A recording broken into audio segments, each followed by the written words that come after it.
Hello princesses, and welcome back to Not Fit for Print Beauty with me, Rebecca.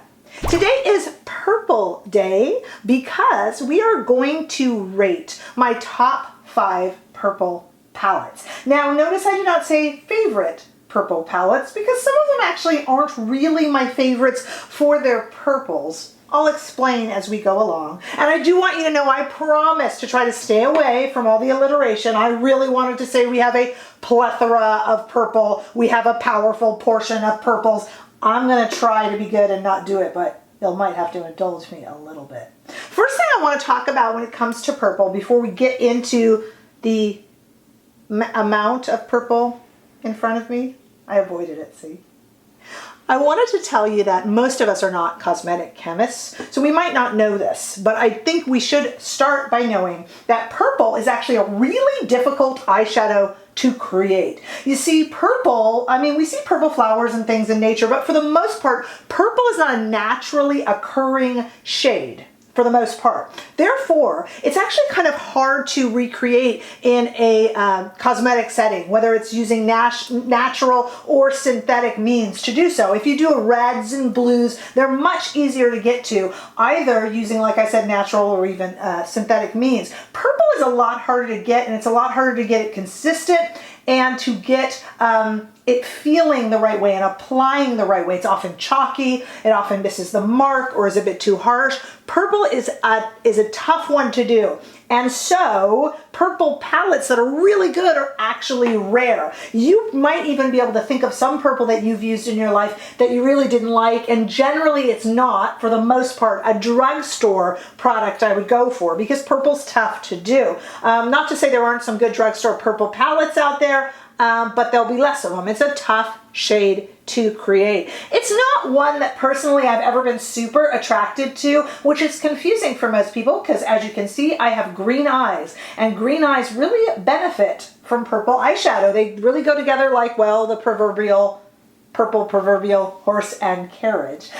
So I'm trying always to get a little bit friendlier with purple, and there is a purple palette I have found that I absolutely adore. I'm wearing it right now and it is #1 on my list, but we'll get there when we get there. First of all, let me tell you a few I left off the list and why. I left off the Purple Huda Obsessions, or I should say the Huda Purple Obsessions, Purple Haze Obsessions palette. That's a $29 palette. That gets a dishonorable mention. I actually returned it. It just was no good. Again, purples are hard to make. The mattes were inconsistent and tough to pick up on the brush, no matter what brush I used. And the shimmer shades just didn't last. So that one got a big thumbs down for me and went back, so it's definitely not on my list.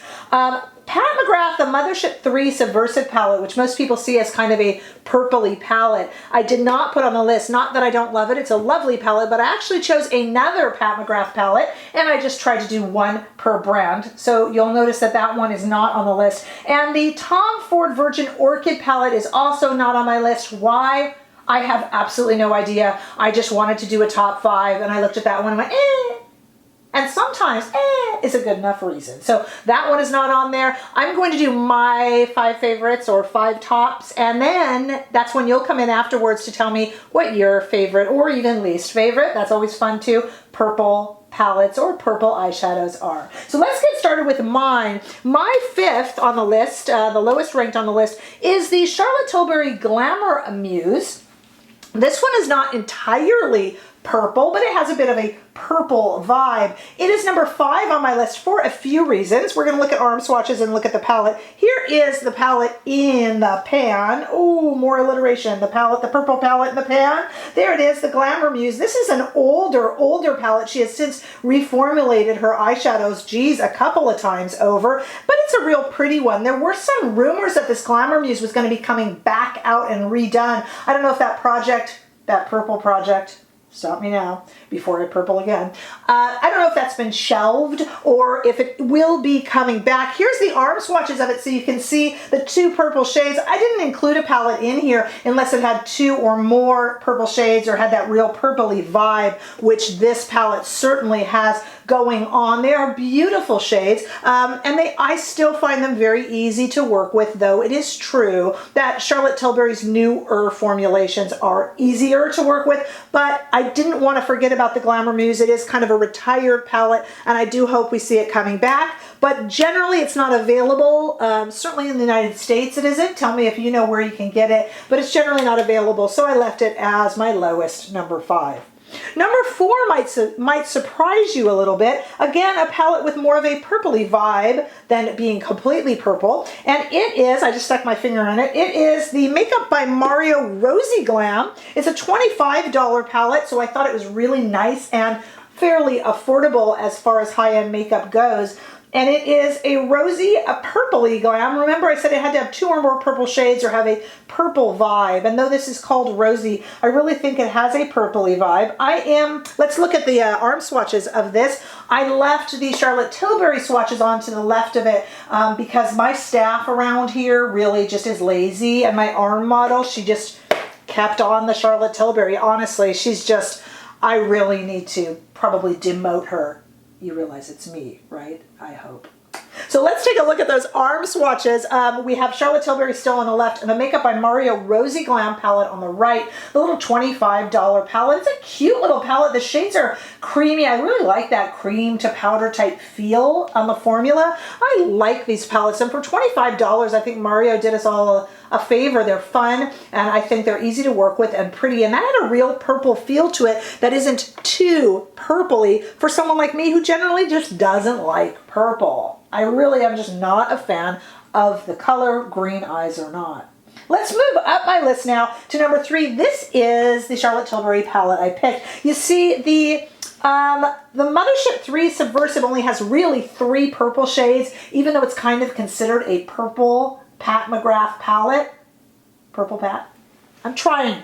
But I chose the Pat McGrath Mothership Mega. Do you remember this guy? It's a $78 palette, which is actually really good value. Comes in that cardboard packaging. And this has a ton of purple and purple leaning shades. This has more purple than it was given credit or discredit for when it was released. It's an awfully purple palette. Let's take a look at the arm swatches and look how many purples or purple leaning shades I got out of this. And there was probably some more in there. It is a pretty palette. It is a fun palette. This palette has new shades in the middle. So if we look back again, if I hold this up again, the 2 inner columns there are new, and on the right and left we have these Star Wars 6-pan palettes on either side of it, and so together they make one big whopping palette for only $78, which is not bad for Pat McGrath, and it's good quality, and there's a whole heck of a lot of purples in there, more than you realize, and that is why I knocked out the generally considered Mothership 3 Subliminal, which is generally, like I said, considered to be the Pat McGrath purple palette. Maybe you have others you thought of, but that one sure has a lot of purples in it. Let's go now, drum roll please, to my top 2. Okay, my number 2 palette for me is a bit of a tough choice. It is, of course, the Natasha Denona Lila palette. Now, a lot of you, in terms of purple, talk about purple. A lot of you would have put this as number 1. So when people think of a purple palette, they generally think of the Natasha Denona Lila. It is actually, well, it's a $129 palette. It's one of her larger ones with the larger pans. Take a look there. This is either purple or purple leaning. There's a whole lot of purple in here. It's a $129 palette, still available. And if you love purple and you don't have this in your collection, what are you thinking? Like I said, it's either purple or shades that go with purple. Let me show you the arm swatches and let's talk a little bit about why it's my number 2. It is my number 2. Here's the arm swatches and all the purples in there. There's a lot of purples and purple leaning shades. It is my number 2, mostly out of respect. I love Natasha Denona. I love this formula in this is really easy to work with and really nice. It's a definite Natasha Denona hit, not a miss. It's a beautiful, beautiful palette if you love purples. I don't love purples, so on me, I feel like it tends to go muddy. When I like this palette, and what allowed me to keep it at number 2 was when I use it not really as a purple palette, but more the purple leaning shades. I tend to stay away from the overtly purple shades, but look at how many, if you own this palette, look how many other shades we have in here. There's golds and browns, some of them purple leaning, but you don't have to. I mean, really, in terms of obvious purple shades, other than the fact that the packaging makes you feel and think purple, purple, purple. The rest of it really isn't all that purple. And there's a lot of beautiful bronzes and browns. Look at this, some of these kind of camel colors and goldens and things like coppers. There's some really pretty shades in there. And so when I use this, I really like this palette. I actually tend to avoid the purples. Again, not really a purple fan. And for purples, not my favorite. I'll tell you why I did this video though. It all comes down to my #1 purple choice. And I'm wondering if you can guess what it is. It is indeed the palette, like I said earlier, that I am wearing on my eyes today. And it is a palette that has changed my opinion of purple. I did it again, a purple opinion. It has changed it for the better. This is a purple palette I love, and a palette that has finally made me wear purple. It is, I wonder if you've guessed, it is the Tinted palette, very recent release from Viseart, has a tremendous amount of purples, as well as, look at that, a beautiful mint green and some lovely, lovely beiges and browns. It is a gorgeous palette. Now, we talked earlier about how difficult it is to formulate purples. I do not know how Anastasia Sparrow and her team over there at Viseart gets these to be so beautifully purple. I mean, these shades, like I said, Viseart Violette. Yes, the Viseart Violette, I'm wearing it today, are so easy to work with, and they don't skip. They don't pale. They wear beautifully. I do not know how they do it. Maybe some magic purple fairy dust. I don't know. But let's look at the arm swatches of this. This is a beautiful palette.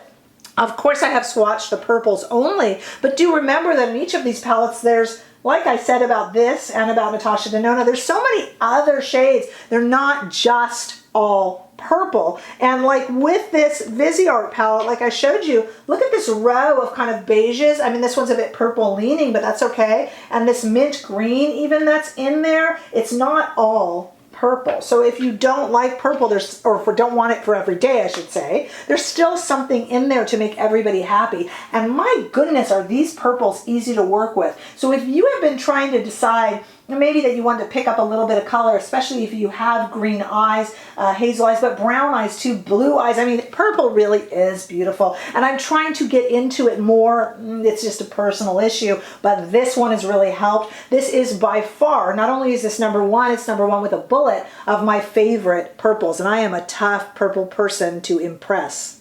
I got some more peas in there. I couldn't help it. What are your favorite and why not least favorite purples? Keeping in mind, give all these companies a break. It is really tough to make purple. Let me know your thoughts below. What did I leave off the list? What would you have included or not included?